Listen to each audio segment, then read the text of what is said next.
So we've all been hearing for the last several days about the devastation in North Carolina and Tennessee, and also in other places in Florida and other southern states from Hurricane Helene. And we've been very fortunate in recent months to have Dane Wigington of Geoengineering Watch with us and giving us regular segments. And so we thought we would bring on Dr. Wigington and also Josh Stylman, who writes on Substack, and Catherine Austin Fitz-again, who leads Financial Rebellion for us on a weekly basis, to talk about what's happened, what we know, what we don't know.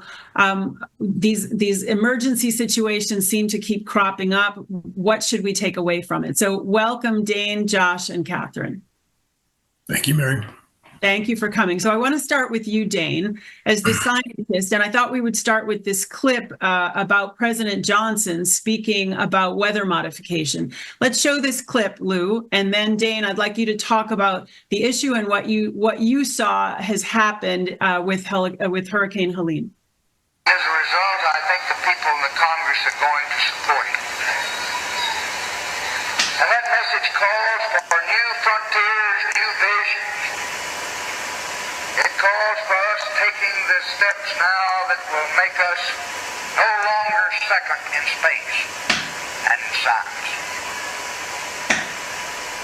It lays the predicate and the foundation for a space communication satellite that will permit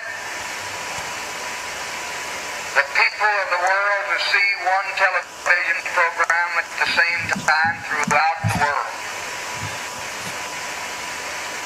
Think about that kind of communication and think about the opportunity that will provide.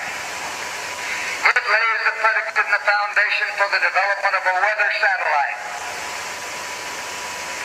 that will permit man to determine the world's cloud layer and ultimately to control the weather, and he who controls the weather will control the world. He who controls the weather will control the world. So Dane, speak to us about that. Of course, the hurricanes are being steered.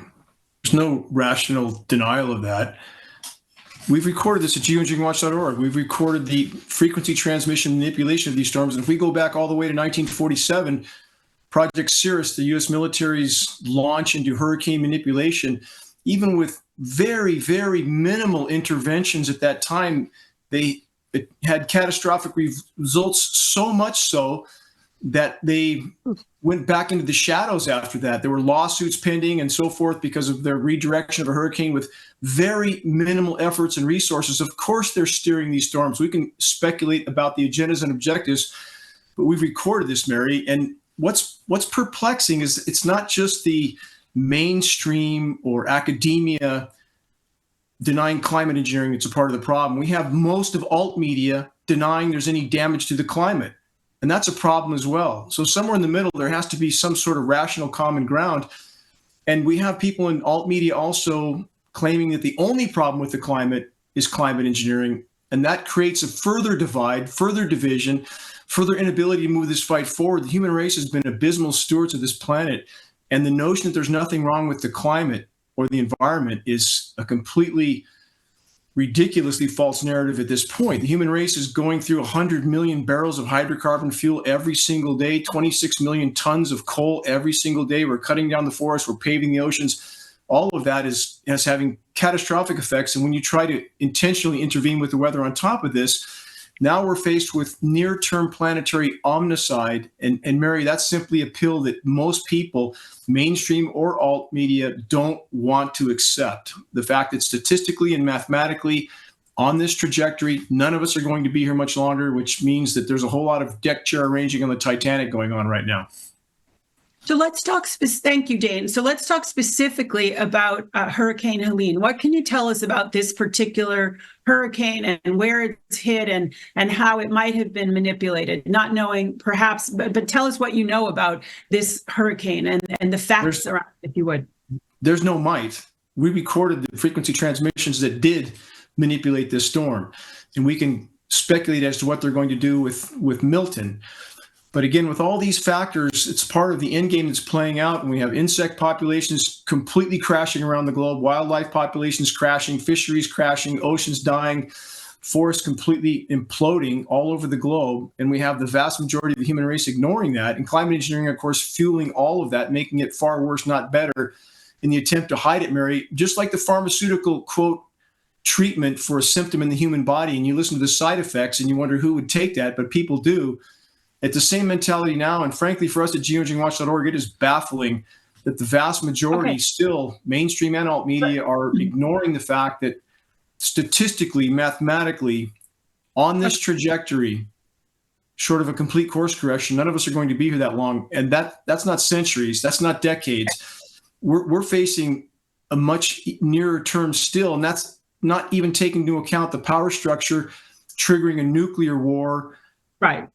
So on top of all that. So again, I'm simply stating that if we don't stop this intentional intervention in the climate system, we're not going to be here long. And that's the bottom line. And I don't see, I see too little of the willingness to address the entire picture, even on alt media, that it's not just a this or that equation. It's a this and that equation. The power structure has very successfully driven a wedge, again, in populations, burnt the bridges by programming or directing alt media in certain ways to deny all the other sources of damage to the planet. Okay. As if everything's fine, we can keep. I hear you. So again, hurricane steering is a part of that, Mary. COVID is a part of that. The COVID is clearly responsive to the power structure to start culling the herd because the planet's not going to support this population much longer. That's the bottom line. Okay, but I'm trying to focus right now on Hurricane Helene, if I might. You said that there's no might and that you have transmission data. What is that data that you're referencing, Dane? It's an X-rad network of frequency transmissions. The frequency transmissions manipulate the storm. They have a repelling effect on an atmospheric system, air mass that's been saturated with electrically conductive particles. We've recorded this in real time painstakingly. It's on geoengineeringwatch.org. We recorded Hurricane Harvey. What you see right there on that screen, you can see the transmission energizing to the west of Hurricane Helene, which keeps it from migrating in that direction and corrals it more or less. And then on the east, you see where it's migrating up and then broken apart by the transmissions, which they also have that effect. This is a complete manipulation of that flow of moisture, directing it where it goes and where it doesn't go, period. So for those of us who are ignorant, Dane, so how is that being done? How is that being steered, as you said? Okay, well, we just saw the film, and when you see all those little blue circles energized, those are separate transmission facilities. They have a repelling effect on the storm and the air mass, so they can prevent it from migrating in certain directions and thus push it in other directions. So again, these are patented technologies. This is nothing new. And is this being done?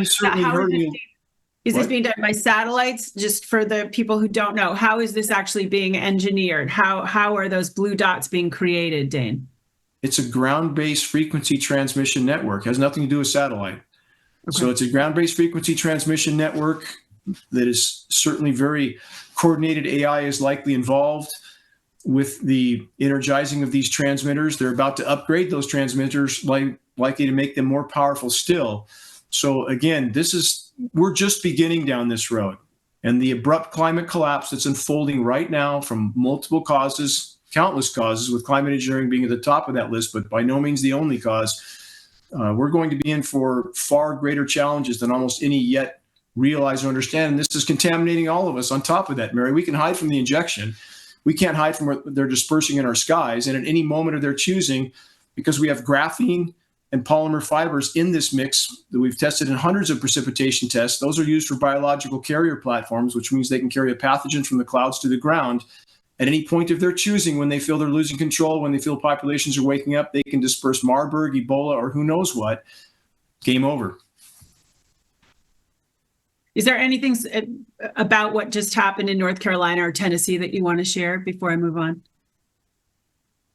This is weather warfare, period. And it's biological warfare because the elements being used are toxic. So again, what we need is a common ground, and that is there's no legitimate discussion about climate, anything from any perspective, without first acknowledging this issue. And hopefully that will build bridges instead of burn them from both sides that are both off course in many ways. Thank you so much, Dane. I appreciate that. Thank you. Josh Stylman, you have just written a Substack about geoengineering and about how important this issue is. Would you like to tell us a little bit about what prompted you to write that and your perspective on what's just happened with Hurricane Helene? Sure. First, let me say I'm not a scientist. I am not even a weather expert. Dane has forgotten more than I will ever know about these topics. I'm a concerned citizen and a pretty good researcher. So I compiled this information from various sources I've been researching over the last few years, including the great work at Geoengineering Watch. I saw the hurricane hitting and I started doing a little research and saw there was some weird stuff with the lithium mines and DoD contracts and applications, and my spidey sense started tingling. So I decided, rather than taking the approach to start screaming that this is engineered, just to collate a bunch of my notes, just mostly to share with some friends who may not be familiar with perspectives on climate intervention, technologies, and policies. So not dissimilar to what Dr. Corey was talking about in the last segment about vaccines, my personal take is that there is a combination of weaponizing what I believe is the very best attribute of our species, which is empathy, and preying on the very worst, which is fear. So I guess the idea was just to provide just a mountain of receipts, just even to show friends of mine or anyone else that's interested that this stuff is even possible. So, I hope if there's one takeaway, it's that there's a critical need for greater transparency and public accountability just in the development and deployment of these technologies. The public should have access to information about what's being researched or implemented, where they're being used, what the potential side effects are, or environmentally, or to our bodies and our brains. Without this transparency, it seems like we're having very different conversations in the public sphere, which is to say we're not having a conversation in the public sphere. So based on the research that you've done, Josh, what is your impression of what happened there in North Carolina and Tennessee? I think Dane presents a pretty good case that well, let me say two things. I'll defer to people like Dane on precisely what happened with this hurricane. And I think he makes a very compelling argument that this was engineered. My goal was simply to convey that this is happening, and it's been happening for over a century. The technologies that we don't understand are being deployed in pockets here and there. And by the way, I probably could have made this 100 pages, this article. I decided to make it somewhat digestible just by providing technologies, examples, all the things I included. As far as North Carolina goes, I think you can very directly connect the dots and say, potentially, this is a land grab. There's a lot going on in that mountain, ranging from, I alluded to, Department of Defense contract, Asheville being designated as a smart city. It does seem like there's, what I've seen from this, whatever this force is that's controlling the world right now, it's never just one thing. There can be multiple things. There could be election interference. So there's a lot, and I worry about that, particularly with the path Milton's taking. If you look over, which counties are red and blue and what that trajectory of that storm looks like. So I don't know precisely what's happening. None of this seems very natural. I also worry that with I've been screaming at anyone who would listen in my friend group that climate's going to be the next COVID. And the infrastructure's here. I know Catherine talks quite a bit about the incoming control grid. The technology has arrived. And our species failed the test because overwhelmingly we complied. So now the question is, as we're urgently addressing the existential threat of climate change, what kind of large-scale technological solutions are going to be hastily implemented without considering all the consequences, the trade-offs, or even public conversation about it? So I realize that I don't know that I'm qualified to necessarily directly address what happened with that storm, but right. I've seen enough breadcrumbs that it doesn't feel right. Right. So I mentioned earlier that the New York Times today has a lead, sort of as the paper of record, the newspaper of record is suggesting that any questions that suggest that this was engineered, that this was not a natural disaster, is being categorized as disinformation. And they're saying that disinformation is hampering recovery and that officials are wasting time fighting falsehoods. Do you have any thoughts about that, Josh? What does that tell you, that the New York Times would be attacking people who are speculating or asking questions about what happened? Let's rewind 4 years. How is the New York Times track record on assessing disinformation for everything relating to COVID?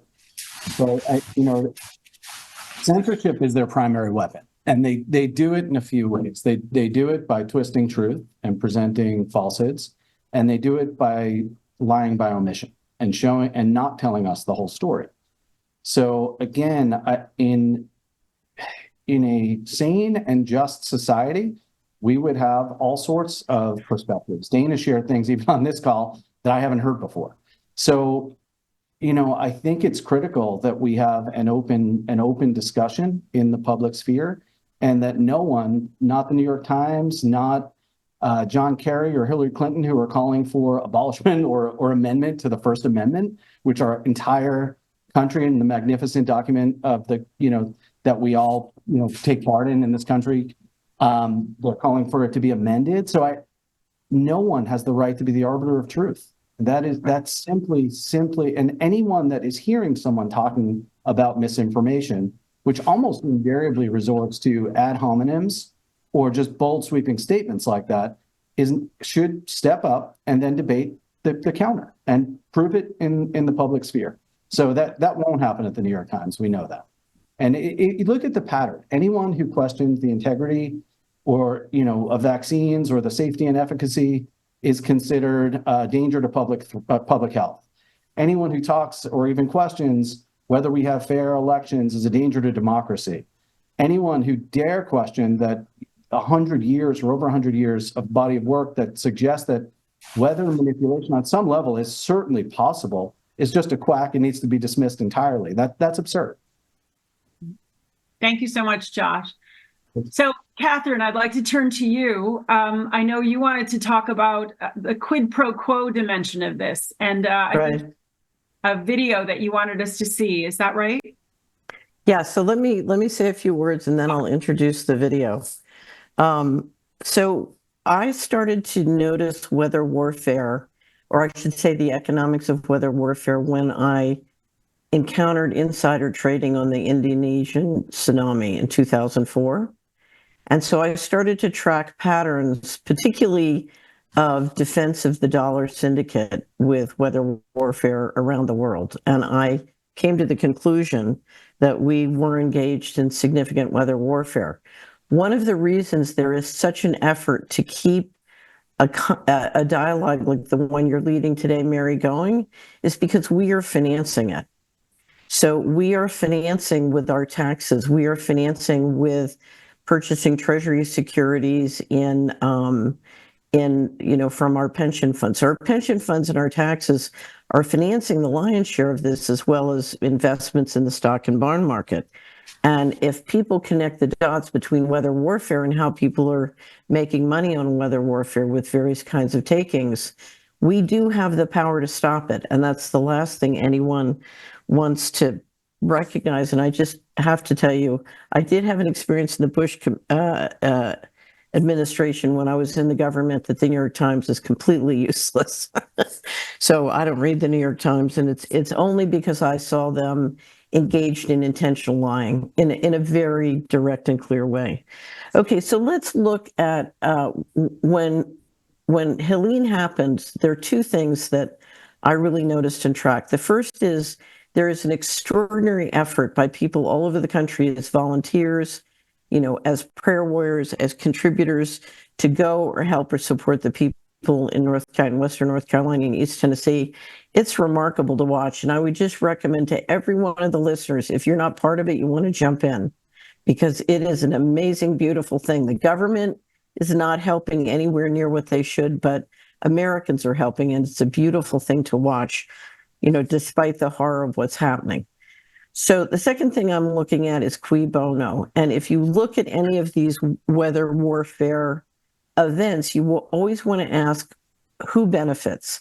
And you can usually tell over time. Sometimes there's immediate inside trading in the securities and bond markets, but Josh mentioned the fact that they're very wealthy, rich mineral resources, and there has been reported community opposition to exploiting those resources quickly. One of them being lithium, one being quartz.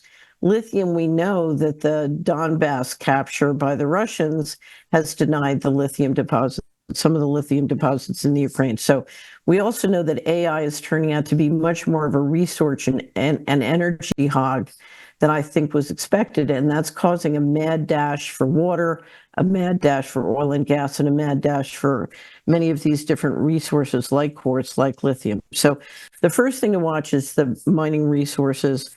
The second is the election. I was a government official. When there is an emergency, as there is with what we call plunder capitalism, we have a great series at Celeria on plunder capitalism. There are deals to be made. The White House can turn on the tap, the executive branch and the agencies can turn on the tap, but they want political concessions. So one of the things I said is this, is this a hurricane or is this election fraud? Because if you look at the counties that have been hit, there's significantly more one party than the other. Land grab is the third we look at. We just published a big article on the tactics of land grab, and a lot of the housing presumably in this area is not going to have, even if they have insurance, they're not going to have flood insurance. So there's going to be there's likely very significant transfers of land here, and significant transfers of land that will not bankrupt the insurance companies, if I'm right. We'll just have to see what happens. The next one is there's tremendous savings on the federal budget. If you look at the people who are being killed or displaced, I suspect that we're going to see, as we did with the COVID mass atrocity, real savings in some of the federal programs. And finally, I mentioned insider trading. So we'll just have to see. But usually with some of these events, you see a significant benefit to certain parties, either in the currency market or the securities markets, that's stocks and bonds. So I like to look at cui bono, and it's amazing over time. You can see it. I want to show one clip, which as I remember, I showed it at one of the last CHD conferences. One of the questions during COVID I kept getting asked is, why would the political leadership go against their general population? Why would they mandate things that the general population doesn't want mandated? And there was a wonderful premier in Canada who was asked a question when he was being interviewed on a Q&A on TV, and he gave us an answer. And what he said, and he was very careful about how he did it, was he said, "I'm being blackmailed by weather warfare. If I don't do what they say, they are going to turn off our rain." So let's just watch the head of Manitoba, Brian Pallister, talking about ivermectin, and thanking the people who sent the rain. So if we could play that. So if we're fighting this disease from the sky, from the land, and from the sea, so to speak, there also seems to be another kind of hesitancy, and I'm speaking about treatment drugs. There's a hesitancy to talk about ivermectin. There's a hesitancy to try it. It seems, maybe you know something more about what our health system is doing, but there's certainly news that ivermectin, Dr. Alessandro Santon, an oncologist working with a laboratory at Yale, believes that ivermectin could be very effective. He's worked with it. He's tried it. And, of course, he's not the only one. It's apparently a drug that does no harm. In particular, it's not got a big risk to try it, but it has helped many, many people. Are we doing anything with that? And if not, why not? We're pursuing domestic research that we hope can lead to better vaccine availability in the future, perhaps not during this wave, but when we need boosters in coming years, or if there's another pandemic, to have Canadian research available. And we have production, of course, in Manitoba. It's our leading industry is drug manufacturing. I just want to say thanks to all concerned for the rain. Our fire situation, though not fully addressed, is been significantly reduced in terms of its danger as a consequence of this rain. And of course, when farmers make money, we're all better off. And this is $1 billion rain for our ag community. So I want to thank the people in charge for making that rain available. Keep up the great work. Thanks, everybody. Have a safe, long weekend. So there's nothing worse, Mary, when you're a politician to be squeezed politically. You've got one side engaged in stealth warfare. So we called it Omni War in the last symposium that you live streamed on CHD TV. So you got one group engaged in this stealth warfare with technology that the population doesn't understand exists. And so you're in a squeeze play. What do you do? And that, in my opinion, that's been happening to leaders all around the world. And I have to say, Pallister did us a great service by doing what he did, because he's starting to educate the population that this is really going on. And I just have to say, because I love Dane, but he and I agree, I don't think it's hopeless. If you go back and you look at the history of freedom, it always looks hopeless. And then freedom wins. If you look at who's financing, we, the general population, are going to work every day, and we are engineering these systems. And we, the people, are financing them through our taxes and our pension funds and retirement savings. And the reality is, if we will face this, we have the power to change this. We have the power through prayer. We have the power through money. And again, it always looks hopeless, but then magically it turns around. So I'm very focused. If you go to Solari, it's Solari/taxation, Solari.com/taxation. We have a big piece that we're working on what states can do, but also what the attorney generals could do to help us turn around the money. And it can be turned around. They are highly dependent on us continuing to act in our financial lives to support them. Yes, cheap money does seem to be an essential ingredient for what the powers that be or the bad guys are up to. And if we can somehow turn off the spigot of cheap money, that would clearly make a difference. Any final thoughts, Dane? I appreciate your input, Catherine. We certainly agree that there's money being made off these operations. We always agree on that. For those that, on the gravity of the issue, we have people, as we all know, making money off both sides of conflict, but that doesn't mean the conflict didn't happen and people didn't die. And what I would encourage people to focus on is to look squarely at how severe and immediate what's occurring is, and how certain it is that from many aspects, collapse is a given at this point. Ecologically speaking, that is a certainty, short of some outside unforeseen intervention. So if we're standing in the middle of a freeway at rush hour, I would argue, again, the example I always use, we're better off facing traffic head on. I would encourage people to do that, face this issue head on. And if you help us share The Dimming, the groundbreaking documentary on this issue, the most comprehensive in existence, period, that's a good way to start spot fires of awareness. So thanks to all of you for your participation in this event today. Thank you, Dane. Josh, any final thought quickly? I guess I'll just add or reiterate that we all need to start paying attention. And you can make this case about health or finance, but the concentration of influence among a very small group of people is hugely alarming. And there are ethical questions, there are health ramifications to our children and our grandchildren.